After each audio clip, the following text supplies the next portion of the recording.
안녕하세요. 든든한 두 딸의 엄마인 50대 여자입니다. 부모로서 가장 어려운 일이 뭐라고 생각하시나요? 내 자식이 착하고 바르게 자라도록 옆에서 도와주는 거? 아니면 훗날 좋은 직장, 높은 연봉을 위해 어렸을 적부터 그 길을 갈고 닦아주는 거? 제 생각에는 부모로서 가장 어려운 일이지만 또 가장 먼저 인정하고 지켜야 하는 일은 바로 부모인 나 자신과 자식을 서로 다른 객체라는 걸 깨닫는 일인 것 같아요. 자식을 키우다 보면 저도 모르는 사이 이 아이가 저보다 더 나은 삶을 살았으면 좋겠고, 내가 못 해본 걸 하면서 살았으면 좋겠고, 내가 못 이룬 걸 이루며 살길 바라게 되는데, 처음에는 자식에 대한 사랑에서 비롯된 그 마음이 나와 자식을 동일시하게 만들고, 그러다 보면 부모 자식 사이에 많은 걸 잃게 된다는 거죠.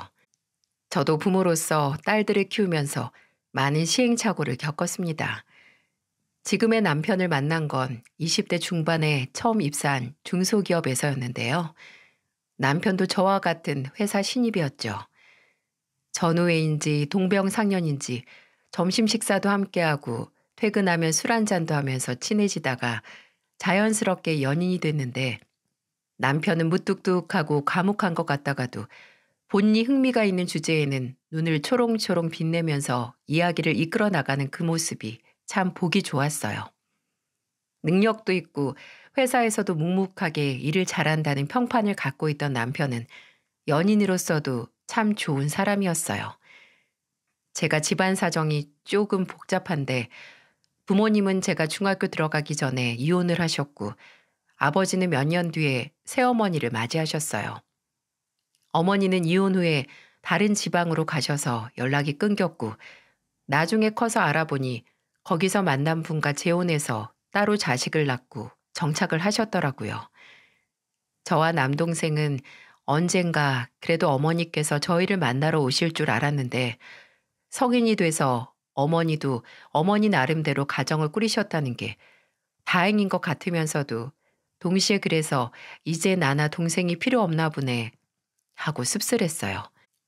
아버지는 사업을 하셔서 바쁘셨는데 또 표현을 잘하시는 분이 아니라서 어머니의 빈자리로 늘상 마음 한켠이 차가운 저와 동생을 제대로 보살펴 주시지 못했습니다. 물론 그래서 새어머니하고도 사이가 좋지 않았고요. 그래도 사람의 기억은 미화가 된다고 하잖아요. 무뚝뚝하고 옆에 있는 시간이 적었던 아버지지만, 그래도 아침에 학교 가기 전에는 늘 저희 방에 들어와서 저희를 깨워주셨던 기억은 선명하게 남아있네요. 어설프게 생각나는 대로 노래를 부르면서 어린 저와 동생 발가락을 간지럽히면서 깨워주셨죠. 근데 발이 너무 간지러워도 아버지의 노랫소리가 웃겨서 일부러 더 잠자는 척을 했어요. 그 노래를 더 들으려고요. 그 기억이 오랫동안 제 가슴에 남아서 저도 딸들이 어렸을 때 아버지가 부른 노래와 똑같은 노래를 부르면서 딸들 발가락을 간지럽히며 잠을 깨우곤 했네요. 새어머니와 조금은 정을 붙였으면 나쁘지 않았을 텐데, 새어머니도 재혼한 남편이 데리고 온 애들을 본인 자식만큼 예뻐할 수 없었고, 아버지와 재혼 후에 낳은 본인의 친자식 챙기느라 저와 동생은 늘 뒷전이었어요. 새어머니가 이복 동생을 낳은 후로는 뭔가 저도 동생도 그 집안의 객식구 같다는 생각을 늘 해왔습니다. 어디 하나 내 가족이고 내 집이라고 정 붙일 수 없는 곳에서 저는 대학 졸업하고 직장 다니면서 바로 독립을 했고, 제 동생도 저와 함께 독립을 했어요.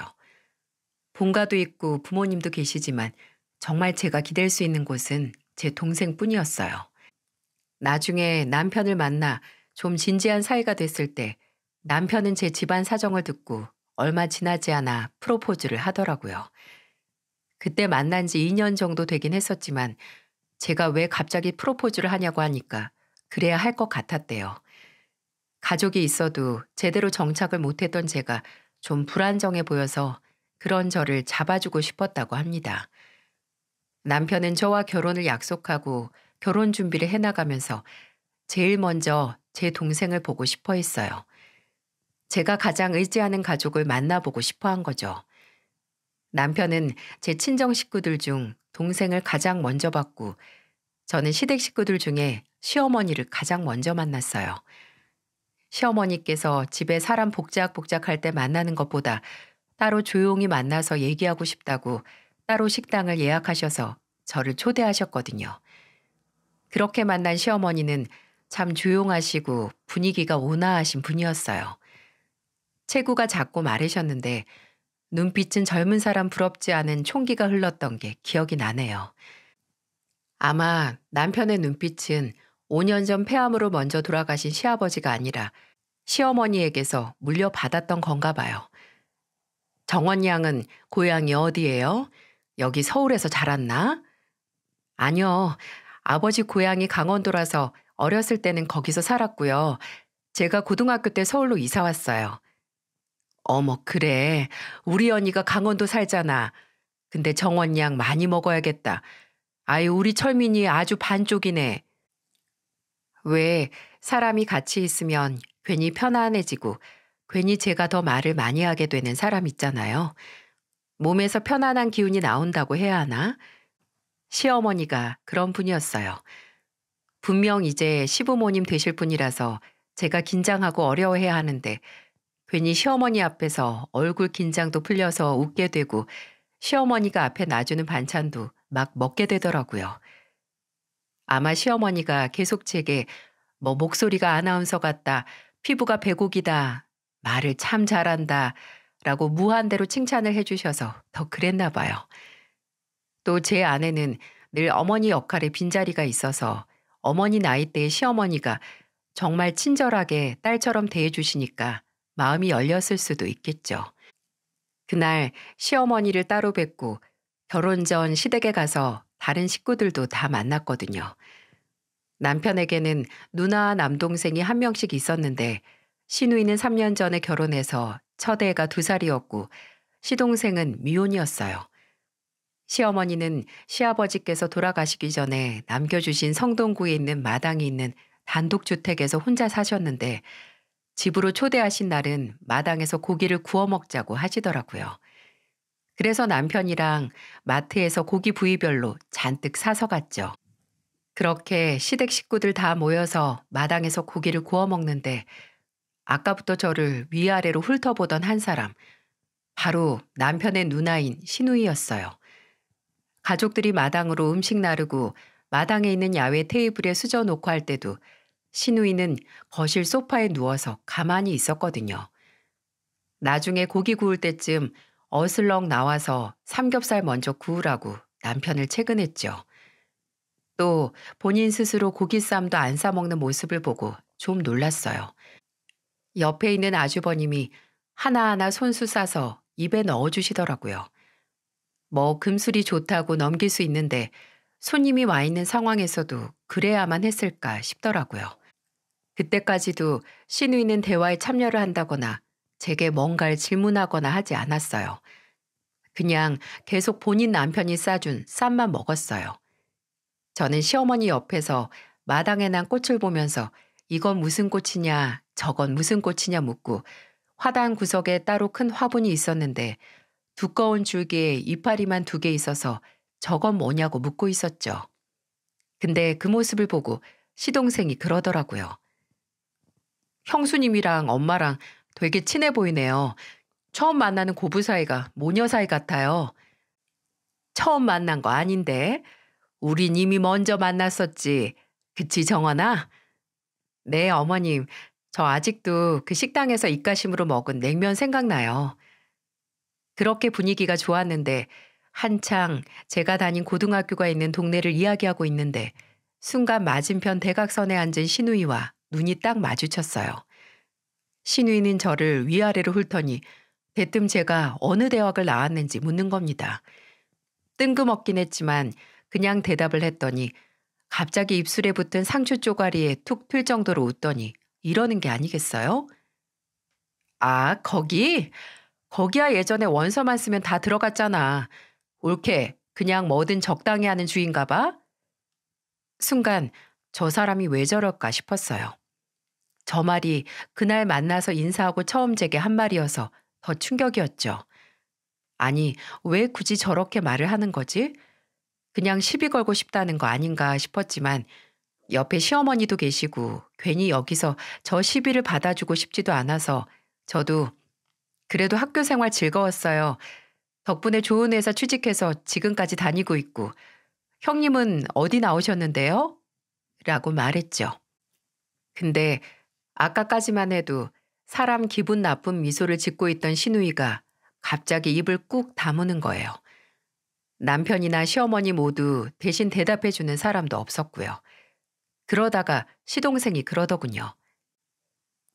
누나 야간대학 나왔어요. 맞지? 시동생이 대신 말을 해주고 나선 시누이는 말이 없어졌습니다. 그때 아마 시누이가 출신 대학을 창피하고 있는 건가 싶었어요.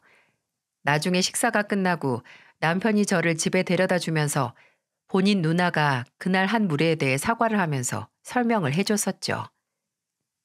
우리 아버지가 여자는 대학 보낼 필요 없다고 할 정도로 옛날 분이었거든. 누나는 미술을 정말 하고 싶었는데 네가 그거 하면 뭐 하냐고 어차피 결혼하면 남의 집 식구인데 라고 안 보내주셨대. 근데 누나는 어떻게 해서라도 가고 싶어서 낮에는 공장이나 식당 일하면서 돈 벌고 밤에는 야간 대학에서 공부했었어. 원래는 미대에 가고 싶어 했는데 미대는 다른 데보다 돈도 많이 들어서 포기했지. 그래도 야간 대학이라도 나와서 지금 학습지 교사로 일하고 있지만 아직도 그때 딸이라고 차별했던 부모님에 대한 원망이 있어. 나도 괜히 동생으로서 누나한테 미안하기도 했고. 어머님도 형님 공부 반대하신 거야? 전혀 안 그러실 것 같은데. 어머니야, 그저 아버지가 하라는 대로 하신 거지. 우리 아버지가 진짜 무서웠거든. 아들들 특히나 장남인 날 엄청 편애하시긴 했는데 너 잘못하면 무지하게 맞았어. 혁대로 많이 맞았지. 엄하고 본인 말이 곧 법인 사람이라서 어머니도 아버지 말을 무시하고 누나를 지원 못 해주셨는데 어머니도 그래서 누나에 대한 죄책감이 많으셔. 공감도 되고 많이 씁쓸한 얘기였어요.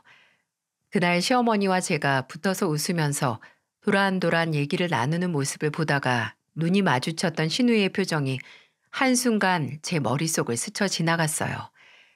남편 말로는 시아버지가 돌아가신 후에 그래도 시어머니께서 시누이와 좀 더 가까워지려 노력도 많이 하셨는데 시누이는 좀처럼 과거 상처받아서 다쳤던 마음을 열지 않았나 봐요. 남편 또한 장남이란 이유만으로 누나가 원하던 지원이나 재산을 쉽게 아버지께 받았던 것 때문에 누나에게 미안한 마음이 늘 있어서 누구 하나 시누이에게 쉽게 싫은 소리도 못했다고 합니다. 그 얘기를 들으니 괜히 신우의 성격이 조금 이상했던 게 이해가 가기도 하고 또 동시에 저는 그날 처음 만나는 사람인데 왜 그랬을까 싶기도 해서 속이 좀 복잡했네요. 그래도 같은 여자로서 저 또한 집에서 밖에서 차별받았던 답답함을 알기에 결혼 후에는 신우이와 잘 지내고 싶었어요. 하지만 신우이는 생각보다 더 친해지긴커녕 곁에 있기도 참 힘든 그런 사람이었어요. 제가 남편과 결혼하고 반년 뒤에 첫 아이를 가졌을 때 조카는 3살이었거든요. 근데 저는 참으로 부지런한 시누이 덕분에 출산 전부터 육아를 할 수 있었답니다. 학습지 교사였던 시누이는 매일같이 조카를 시어머니에게 맡겼는데 저와 남편은 신혼부터 시어머니 댁에 들어가서 합가를 해서 함께 살고 있었거든요. 시어머니 혼자 사시기엔 방이 3개나 남았고 이제 마당 관리 혼자 하시기도 벅찼고요. 남편이 처음 제게 조심스럽게 합가에 대해 말을 꺼냈을 때 저는 흔쾌히 좋다고 했습니다. 시어머니도 너무 좋은 분이었고 서울의 마당이 딸린 집에서 언제 살아보겠어요. 시댁에서의 생활은 생각보다 훨씬 편했지만 단 한 가지 불만이 있다면 시누이가 정말 제 집처럼 시댁에 들락날락 한다는 거였습니다. 뭐 본인 친정이니 오는 건 막지 않겠지만 찾아오는 이유가 단 2가지였는데 하나는 밥 얻어먹을 때 그리고 조카를 맡길 곳이 없을 때였어요. 시누이는 정말 집안 살림에는 손 하나 까딱 안 하는 사람이었거든요. 그건 매일 조카를 데리고 올 때 알 수 있었어요. 신우이는 시어머니에게 조카를 봐달라 했던 거지만 실질적으로 함께 사는 저도 조카를 볼 수밖에 없었죠. 근데 이상한 요구까지 했습니다. 올케, 이거 알파벳 카드랑 영어 동화책이거든? 네? 이걸 왜? 이걸로 우리 선우 알파벳 공부부터 시키고 나중에 동화책도 좀 읽어줘. 이 정도는 읽을 줄 알 거 아니야? 선우 아직 3살인데 벌써 영어 공부를 시키신다고요? 어머, 옳게 모르는 소리 하지 마. 한글 뗄 때 영어까지 떼야 영어도 원어민처럼 할 수 있는 거야. 어차피 옳게도 곧 태어날 아기한테 이렇게 해야 할 텐데 미리 연습도 할 겸 열심히 해봐. 아유, 엄마한테 부탁할 수 없었는데 옳게 했으니까 다행이다. 부탁 좀 할게. 아니, 그냥 애를 두고 가는 것도 손이 많이 가서 쩔쩔매면서 부탁을 해야 할 판에 영어 공부까지 시키라고요? 이 정도면 그냥 가정교사를 24시간 붙여야죠. 또 신우이가 조카를 두고 갈 때마다 조카가 입고 오는 옷을 보면 한숨만 나오더라고요. 그 전날 입었던 옷 그대로 먹고 흘린 음식 자국이 여기저기 있는 옷을 그냥 입히고 왔어요. 신우이에게 육아란 전체적으로 아이의 위생과 발육 상태, 정서적인 교류가 아닌 그저 교육과 학습밖에 없는 것 같았어요. 저도 점점 배가 불러오는데 그런 몸으로 매일 조카를 보는 게 힘에 부치고 또 신우이가 하는 꼴을 보면 조카가 이쁘다가도 봐주기가 싫은데 신우이에 대한 미안한 마음 때문에 묵묵히 그 나이에 조카를 봐주시는 시어머니를 보면서 그저 손을 놓고 있을 수는 없었습니다. 근데 아무리 그래도 선이 있는 거죠. 시간이 지나 제 첫 딸이 5살이 되고 첫째 딸이 태어나고 3년 뒤에 태어난 둘째 딸은 2살이 됐었어요. 신우이도 그동안 딸을 하나 더 낳아서 첫째 조카가 7살, 둘째 조카가 3살이었죠. 시간이 흐른 만큼 신우이가 첫째 조카에게 시키는 공부 양도 많아졌어요. 제 딸이 마당에서 뛰어놀 때 신우이가 맡기고 간 첫째 조카는 학원 가기 전에 제 집에서 학습지 공부를 했죠. 그것도 매일 신우이가 전화로 오늘은 21페이지부터 27페이지까지 끝내야 한다 라고 신신당부를 했습니다. 물론 그때 3살이었던 둘째 조카도 오빠 옆에서 영어 단어 카드를 가지고 놀아야 했고요. 그때 제가 기억하기로는 첫째 조카가 학습지를 제외하고 학원을 2개나 더 다니고 있었거든요.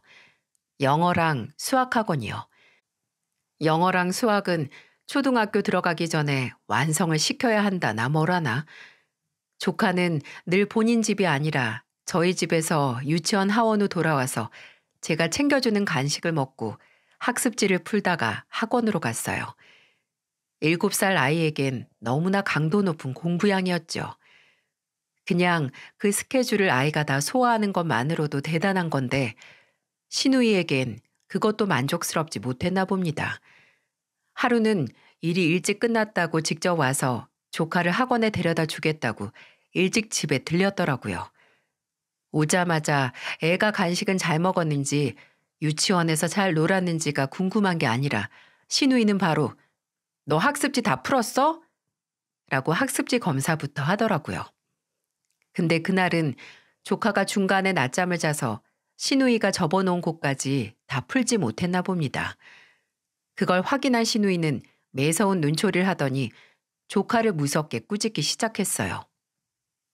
박선우, 너 엄마가 접어놓은 데까지 끝내라고 했지. 너 오늘 밀리면 내일 또 밀리고 다음날 또 밀려. 학교 들어가기 전까지 이 단원을 끝내야 할 거 아니야. 엄마, 잘못했어요. 형님, 선우가 오늘 딱 한 번 다 못 끝낸 건데 좀 봐주세요. 솔직히 애가 학원에 학습지 얼마나 힘들겠어요. 올케는 생각이 없어서 참 좋겠다. 그렇게 안일하게 굴다가 뒤처지는 거야. 말 나와서 말인데 내가 올케한테 부탁했잖아. 애 학습지 접어둔 데까지 끝내게 좀 하라고. 올케 이렇게 애 풀어주다가 나중에 희원이랑 희정이 다 대학 문덕도 못 들어갈걸? 부탁을 부탁처럼 하지도 않고 애 맡기고 나랑 어머님한테 이리 하라 저리 하라 명령만 했으면서 이제 와서 부탁을 했었다고요? 그리고 차라리 대학 안 보내고 본인이 하고 싶은 거 시켜주는 한이 있더라도 그렇게 쥐잡듯이 공부만 시키면 나중에 애랑 관계도 다 망가져요. 선우랑 선미랑 형님이 원하시던 대로 명문대 들어가더라도 나중에 사랑은커녕 회초리질만 하던 엄마 옆에 남고 싶어 할까요? 형님, 제발 나무를 보지 말고 숲 좀 보세요. 처음으로 시어머니 앞에서 시누이에게 큰 소리를 냈습니다. 도저히 참을 수가 없었거든요. 몇 년 동안 애들 교육에 굉장히 열과성을 다하는 척 하면서 실상은 저나 시어머니에게 맡기고 애만 힘들게 학원 뺑뺑이 돌린 주제에 왜 제 딸들에 대해 왈가왈부를 하냐고요. 시누이는 제 말에 목에 핏대가 서도록 됐다, 필요 없다, 너 아니어도 우리 애들 봐줄 곳 많다 라고 하면서 나가버렸고 시어머니는 그런 시누이를 보면서 그저 한숨만 쉬었어요. 아마 딸이 본인이 못 받았던 교육을 본인 자식들에게 쏟아붓느라 눈 뒤집힌 딸을 보면서 속이 시끄러우셨겠죠. 그 후에 시누이도 자존심 때문인지 뭔지 다시 저나 시어머니에게 애들을 맡기지 않았지만 그렇다고 조카가 저희 집으로 오지 않는 건 아니었어요. 초등학교에 들어가서도 늘 공부 때문에 스트레스를 많이 받던 조카의 쉼터가 바로 저희 집이었거든요. 외삼촌과 외숙모, 외할머니와 사촌 동생들이 있는 큰 집은 무수한 학원들을 다니며 지친 조카의 숨통을 트이게 해주는 곳이었어요. 시누이네 집은 저희 집과 그리 멀지 않았는데 조카는 그 후로도 학원 가기 전이나 주말이면 종종 놀러 오곤 했어요. 와서 동생들과 놀기도 하고 외할머니가 말아주는 국수, 제가 만들어주는 떡볶이를 먹으며 잠깐의 휴식을 취했죠. 아무래도 어렸을 때부터 시누이보다 저나 시어머니 손에서 큰 시간이 길고 큰 집에서 보낸 시간이 많아서 저희 식구들에게 애착이 있었나 봐요. 그래도 안식처인 큰 집에 올 때도 늘 가방의 문제집은 꼭 챙겨와서 풀었습니다. 숙제 밀리면 엄마한테 혼난다고요. 근데 하루는 딸들은 마당에서 놀고 있고 조카는 거실 테이블에 앉아서 미리 푼다고 문제집과 사투를 하고 있었거든요. 주스 주려고 다가갔는데 여름이라서 입은 칠부 바지 아래로 거뭇한 멍자국이 보이더라고요. 선우야, 이거 뭐야? 이거 멍이니? 아, 이거요? 그냥 제가 잘못해서 그런 거예요. 잘못이라니, 네가 무슨 잘못을 했다고 종아리에 멍이 들도록 혼나. 머뭇거리는 조카가 한 말은 그저 저를 한탄스럽게 만들었어요. 매일같이 학원과 숙제에 치여서 산 조카가 딱 하루 학원을 빠지고 친구들과 PC방에 갔었나 봐요. 처음에는 학원을 빠질 생각은 아니었지만 애들이 그렇잖아요. 놀다 보면 시간 가는 줄 모르죠. 그러다가 조카가 빠진 학원에서는 시누이에게 연락이 갔고 화가 난 시누이가 이잡듯이 뒤져 PC방에서 게임하던 조카를 찾아냈고 집으로 끌고 가 애 종아리를 이렇게 만들어놨다는 겁니다. 시누이가 애들 교육에 좀 유난스럽고 남다른 교육관을 갖고 있다는 건 알았지만 그래도 평생 지 엄마가 하라는 대로 잘 해오던 애가 그 하루 학원 안 갔다고 때리다뇨. 저는 이 문제에 대해 남편과 상담을 했어요. 평소 조카를 예뻐하고 또 안쓰럽게 생각한 남편도 문제의 심각성을 단번에 알아챘죠. 그렇다고 시누이가 말을 알아먹는 사람이냐고요. 그래서 남편이 한번 아주버님과 얘기를 했었어요. 선우도 그렇고 선미 이대로 대학 들어갈 때까지 이렇게 공부시킬 거냐고요. 아직 초등학생인데 너무 잡는 거 아니냐고요. 근데 이미 아주버님도 시누이의 뜻을 거스를 수 없더라고요. 시누이의 말이 집안의 법이라고 믿는 것 같았어요. 아, 애엄마가 어지간히 애들을 위해서 그러는 건데 안 시키는 것보다 낫지 않냐고 했대요. 남편은 그 말을 듣고 본인 누나가 마치 아버지와 같아지는 것 같다고 하더라고요. 가족들의 조언과 충고도 다 무시하고 그저 독단적으로 밀어붙이는 독불장군. 그렇게 원망하던 시아버지를 닮아가는 시누이라니 참 아이러니했죠. 그렇다고 시누이에게 아예 말을 안 한 건 아닙니다. 그저 저나 남편, 시어머니가 말을 꺼낼 때마다 내 애들은 내가 알아서 해. 남의 집 교육 문제로 감나라 배나라 좀 하지 마. 나중에 나처럼 안 한 걸 다 후회할걸? 지금 잠깐 힘든 거? 나는 그렇게 원해도 못했던 거 걔는 복에 겨운 거야. 이런 말만 해서 포기한 거죠. 근데 과연 그렇게 말한 시누이는 남의 집 애들 교육에 참견 안 했을까요? 아주 사람을 질리게 했습니다.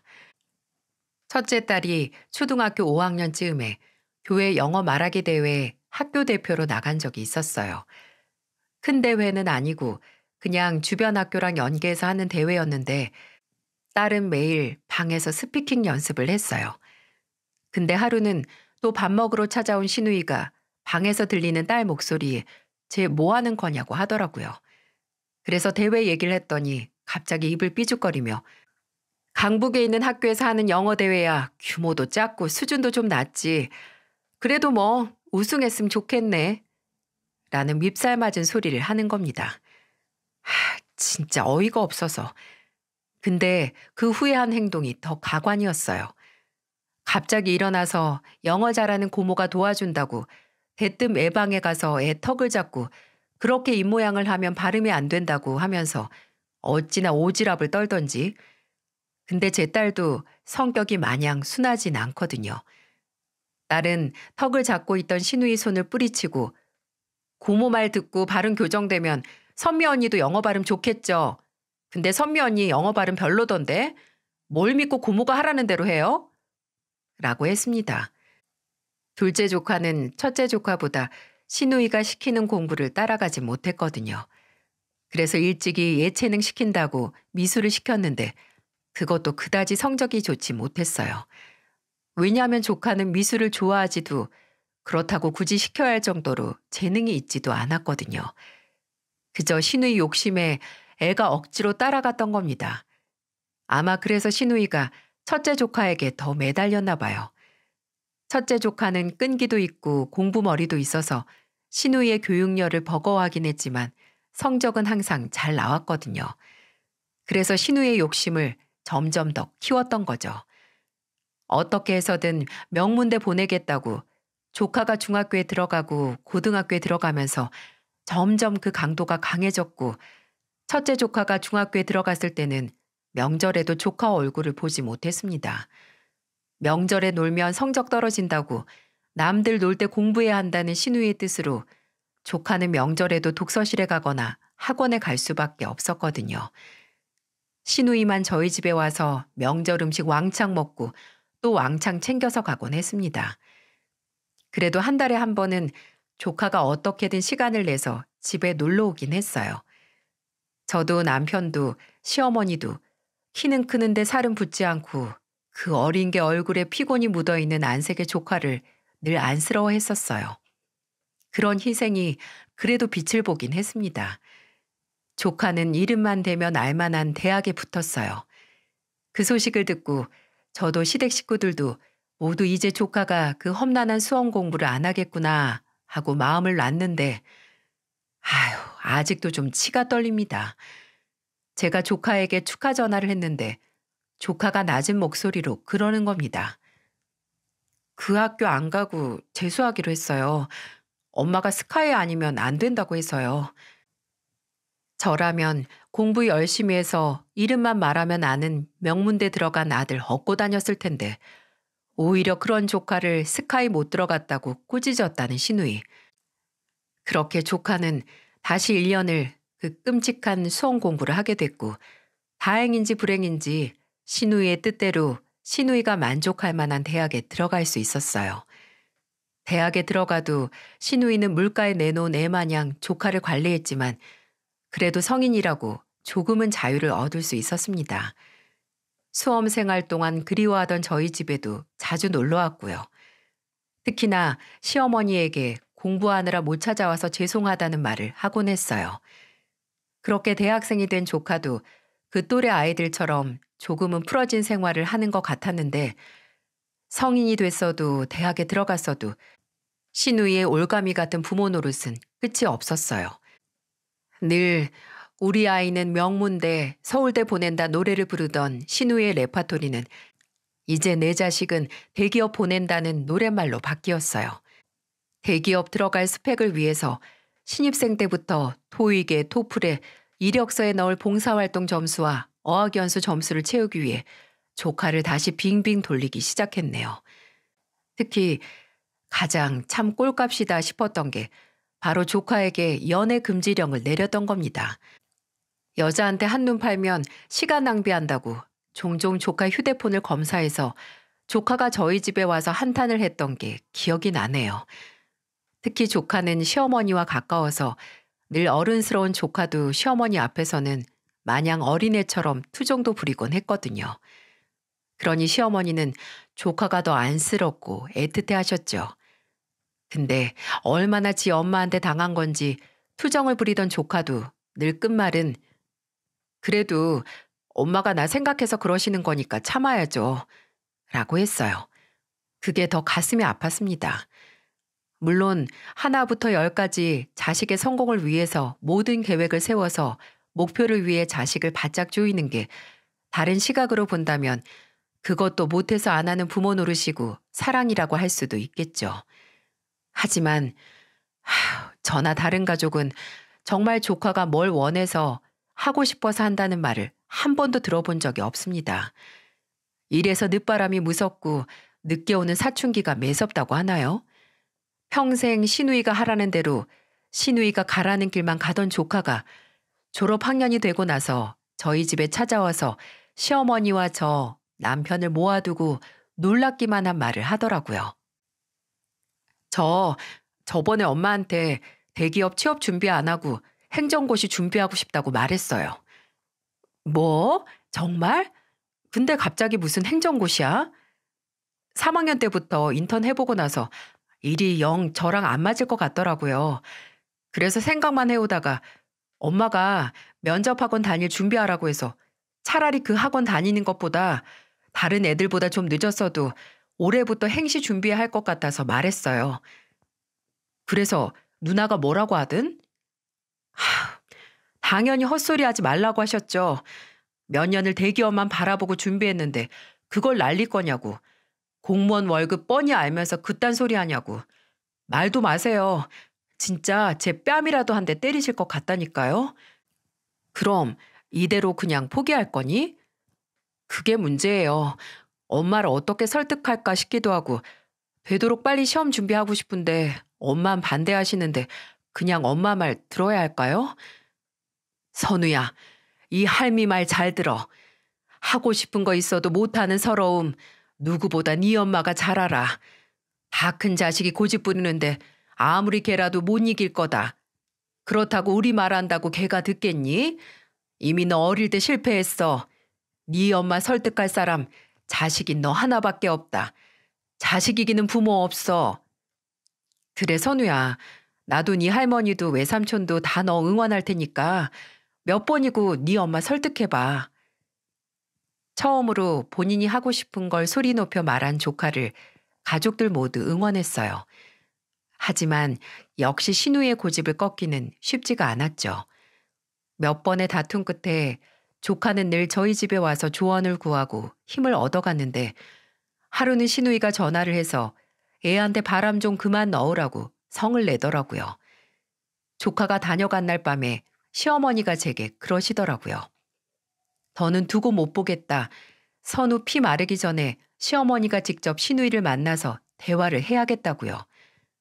근데 이미 늦어버렸어요.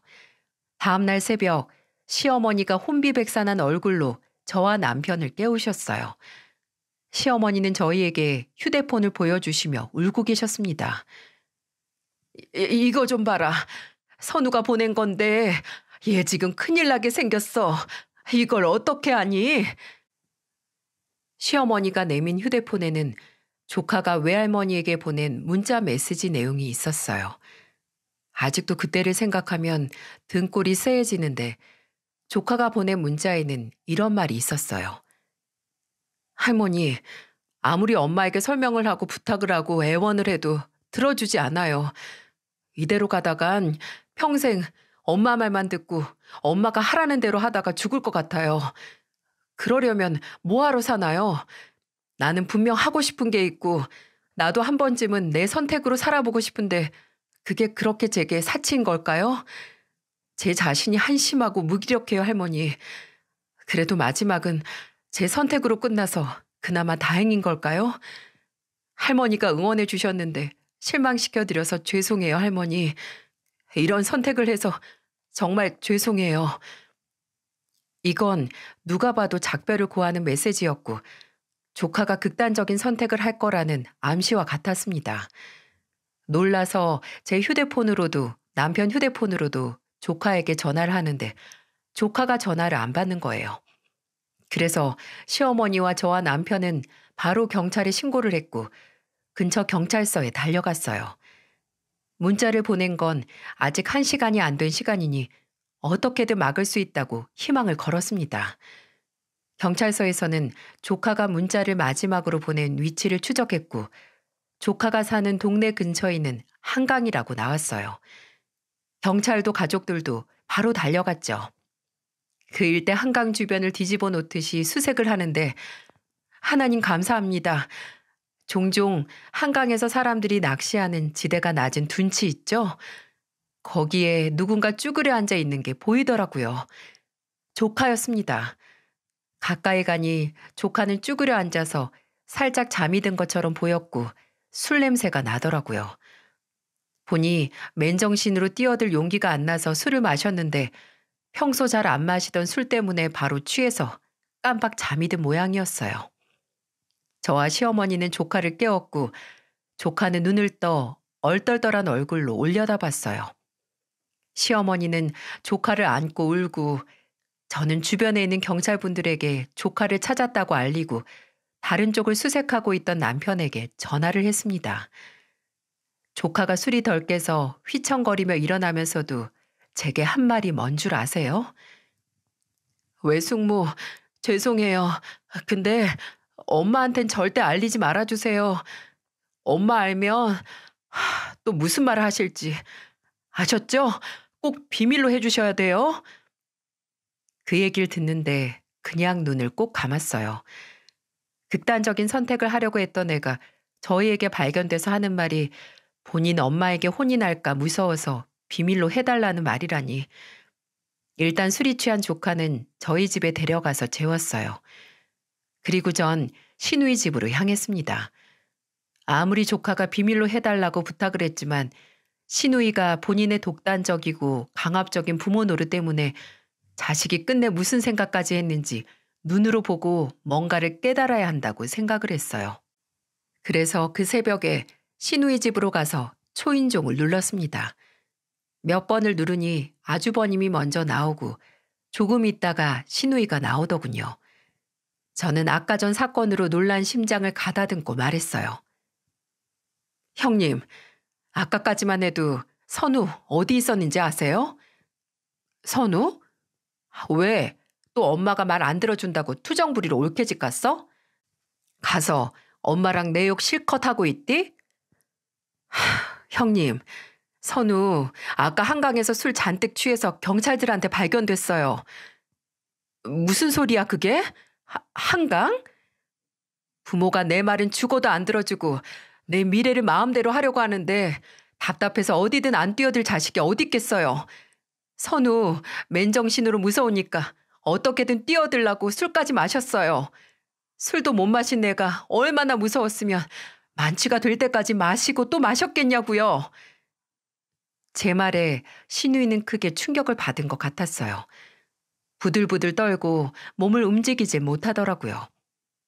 아주버님이 조카가 있는 큰 집으로 간다고 하자 정신을 차린 시누이가 내가 가겠다고 해서 저는 시누이를 태우고 집으로 향했어요. 시누이는 옆에 앉아서도 손바닥에서 땀이 나오는지 바지에 손바닥을 연신 비비고 다리를 떨고 종종 한숨도 내쉬었어요. 그리고 집에 도착했을 때 술 취한 조카는 이미 곤히 잠이 들었기에 깨울 수도 없이 시누이는 시어머니 방 이부자리에 누운 조카를 바라만 봤습니다. 시누이는 방에서 한참 조카를 보고 있고 거실에 저와 남편, 시어머니가 시누이를 기다리고 있었어요. 한 30분 만에 조용히 나온 시누이는 아직도 얼굴이 파랗게 질려 있었어요. 가족들이 무슨 말을 해도 미동도 없고 눈앞에서 천재지변이 일어나도 본인의 뜻을 꺾지 않을 것 같던 신우이도 자식이 본인 때문에 끔찍한 생각을 했다니 그래도 충격이 크긴 했나 봅니다. 그래도 저 사람도 사람이고 부모구나 싶더라고요.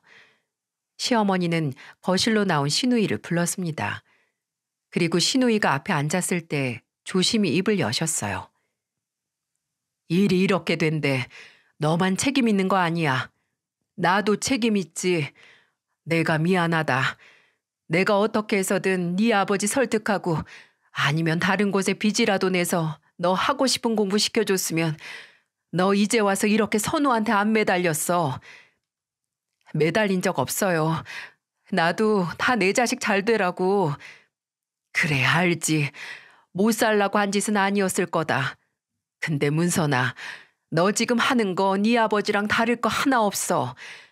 부모가 해줄 수 있어도 지 고집대로 아집대로 안 해주는 거 네 아버지가 너 딸이라고 공부 안 시켜줬던 거랑 똑같잖아. 너도 해줄 수 있잖니. 선우가 원하는 대로 해줄 수 있는데 왜 애 말을 그렇게 무시해? 너 선우하고 더 틀어지기 전에 바로 잡아라.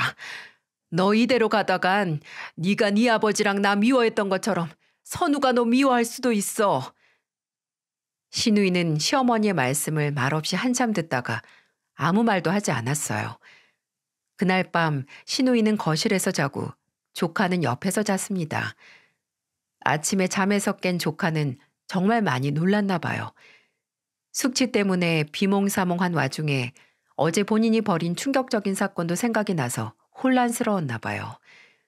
저나 남편 그리고 시어머니에게 얼굴이 빨개져서 용서를 빌고 그러다 거실에 있던 시누이를 보고 놀라더군요. 일단 조카 해장하라고 콩나물국 끓여서 아침상 차렸는데 그 앞에서 조카와 시누이는 한마디도 나누지 못했어요. 정말 그렇게 조용한 식사 자리가 없었어요. 저나 남편이나 조카와 시누이 눈치 보느라 입 꾹 다물고 있었고 시어머니는 무슨 생각을 하시는지 모르겠고 끝나지 않을 것 같은 아침 식사가 끝나고 시누이와 조카는 그렇게 함께 집으로 향했습니다. 남편은 그래도 여기서 둘이 대화를 시켜봐야 하는 거 아니냐고 했는데 시어머니는 더 이상 끼어들어봤자 별 도움도 안 된다고 하셨어요. 그렇게 한 3일 정도 시간이 흘렀어요. 조카나 시누이에게선 별다른 연락이 없었는데 괜히 먼저 어떻게 됐냐고 묻지를 못하겠더라고요. 둘째 조카에게 집에 무슨 일 없냐고 오빠랑 엄마랑 사이 어때 보이냐고 물어보긴 했는데 둘째 조카는 별로 특별할 것 없다는 말만 하더라고요. 설마 한강에서 일어난 그 사건도 영향을 못 미치고 전혀 변화가 없을까 걱정이 됐는데 5일 정도 지났을 때 조카가 집으로 찾아왔어요. 조카는 시어머니에게 달려가서 정말 환희에 찬 얼굴로 말했어요. 할머니, 엄마가 미안하대요. 지금까지 저 숨막히게 해서 엄마가 원했던 것만큼 저한테 해줘야 할 것 같아서 그랬다고 미안하다고 이제부터 제 선택을 믿겠대요. 저, 저 학원이든 뭐든 끊어줄 테니까 행시 준비하라고 했어요. 할머니, 이제 저 진짜 제가 원하는 인생 살 수 있어요. 얼마나 기쁠까. 처음에는 웃으면서 말하던 조카가 점점 목이 메이는 것처럼 끄끄거리다가 결국 시어머니 품에서 눈물을 흘리더라고요. 시어머니도 그런 조카의 등을 토닥거리시다가 울고 그걸 보던 저도 눈물이 한 방울 떨어졌습니다. 그렇게 원하던 걸 결국 얻어낸 조카의 모습은 지쳐 보이기도 하고 슬퍼 보이기도 했지만 무엇보다 뭔가 제대로 해냈다는 성취감으로 기뻐 보였어요.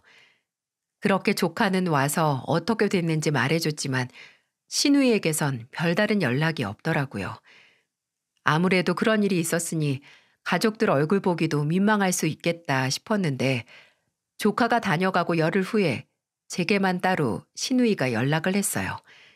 잠깐 나와서 만나자고요.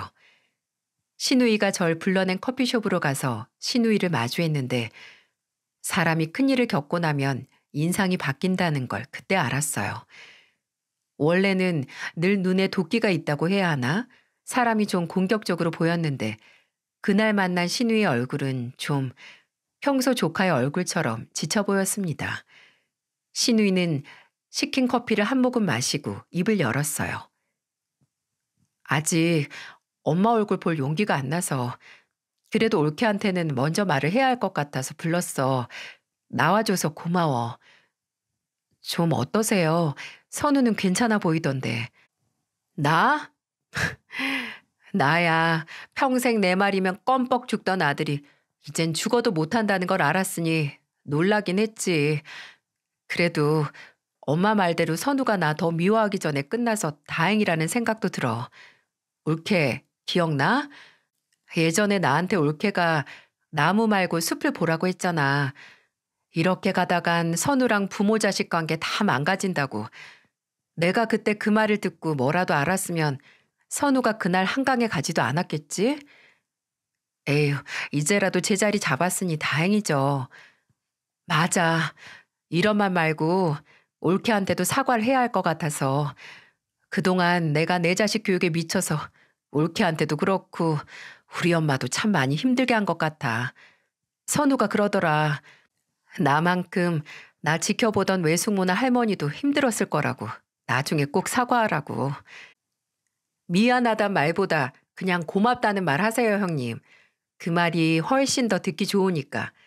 그동안 형님 성격 다 참아주고 형님 대신 애들도 봐주고 형님 정신 차리기 전까지 기다려줘서 고맙다고요. 저는 그 말이면 되고 선우가 이제라도 행복하게 살았으면 됐고 또 어머님도 형님이 하루라도 빨리 와서 고맙다는 말, 죄송하다는 말하길 기다리실 거예요. 제 말을 듣고 신우이는 고개를 끄덕거렸지만 그래도 아직 마음의 준비가 안 된 건지 거의 일주일 더 지나서야 저희 집으로 찾아와 시어머니를 만났습니다. 두 사람은 방에 들어가서 한참 둘이서만 대화를 했어요. 근근히 신우의 울음소리가 들려오고 또 있다가 시어머니의 울음소리도 들려오고 나중에 두 사람은 웃는 얼굴로 함께 방 안에서 나왔어요. 몇십 년에 걸친 오해와 실망과 서운함이 그 잠깐의 대화로 다 풀리진 않겠지만 앞으로 개선될 시작은 될 수 있었죠. 그 대화를 시작으로 신우이는 점점 예전의 그 독단적이고 무례한 모습을 고쳐갔어요. 올해 여름에는 시어머니를 모시고 신우이 식구들과 저희 식구들과 제주도 여행도 한 차례 갔다 왔습니다. 아직 행정고시 준비 중인 조카는 가지 못했지만 그래도 참 잘 갔다 싶은 여행이었네요. 가서 가족들끼리 이런 모습이 싫었다, 이런 모습은 좋았다, 그리고 앞으로는 이랬으면 좋겠다, 대화를 나눌 수 있는 기회였거든요. 거기서 신우이가 정말 저와 시어머니 사이를 질투했다는 것도 알 수 있었고요. 제가 그래봤자 며느리가 어디 딸만큼 소중하겠냐고 욕심이 과한 거 아니냐고 웃으니까 신우이도 저를 따라 웃으며 정말 그놈의 욕심 때문에 하마터면 가족들한테 팽당할 뻔했다고 유쾌하게 말하더군요. 사람은 안 변한다고 하던데 오히려 제가 결혼하기 전부터 이때까지 봐온 신우의 모습이 진짜 신우의 모습이 아니라 시어머니와 오해를 풀고 조카의 마음을 이해하게 되고 나서 변한 신우의 모습이 진짜 신우의 모습은 아닐까 하는 생각이 들었어요. 어쨌든 신우이도 어렸을 때 남은 상처를 제대로 치유할 수 있는 기회가 없었고 이제야 그 기회를 얻어서 점점 자신의 모습을 찾아가는 거라면 앞으로 더 좋아질 신우이를 응원하고 싶어요. 또 진정 본인이 원하는 걸 찾아 도전하게 된 조카의 미래 또한 무한한 응원을 보내고 싶네요. 자식도 부모 품 안에서 몇백 번에 걸친 성장을 하지만 부모 또한 자식을 돌보면서 계속 새로운 사람으로 거듭나는 것 같습니다. 부디 이 이야기를 들어주신 부모님들도 자녀분들도 서로가 서로에게 좋은 영향만 주는 그런 관계가 영원하길 바랍니다. 긴 사연 끝까지 함께 해주셔서 정말 고맙습니다.